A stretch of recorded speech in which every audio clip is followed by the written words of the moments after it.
objetivo del taller de improvisación y creatividad Nuevos Horizontes, sobre todo era dentro de lo que es el ámbito de la administración pública, aquí en Valencia, era generar un punto de reflexión optimista con una pedagogía innovadora que no se suele ver mucho en el ámbito institucional y empresarial, que es la improvisación.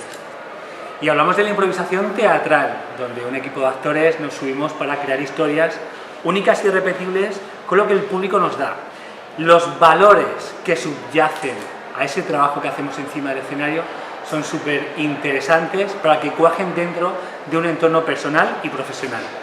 Así que sumamos el agravante. Estamos en tiempos muy cambiantes, con horizontes que generan nuevos desafíos y retos para los profesionales, y la improvisación la vemos como una oportunidad para ser más versátiles, para ser más flexibles y sobre todo para que a la hora del cambio, esa resistencia al cambio no sea tan traumática, sino que nos volvamos profesionales más resolutivos, donde disfrutar y la pasión optimista sean la bandera.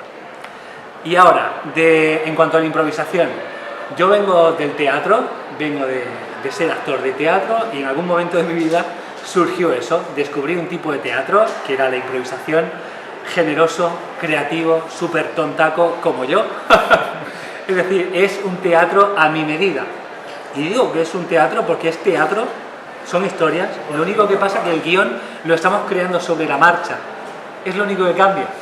Y además es súper interactivo y ¿qué quieres que te diga? Yo salir ahí delante de un público y no saber lo que va a pasar, a mí eso me pone muchísimo.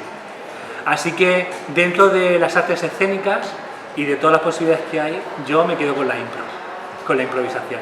Y yo creo que es algo que puede germinar en muchos ámbitos de la vida de mucha gente, independientemente de que quieran ser actores o no, gente que quiera mejorarse a sí misma. Así que no lo veo como, lo veo como el mensaje más optimista.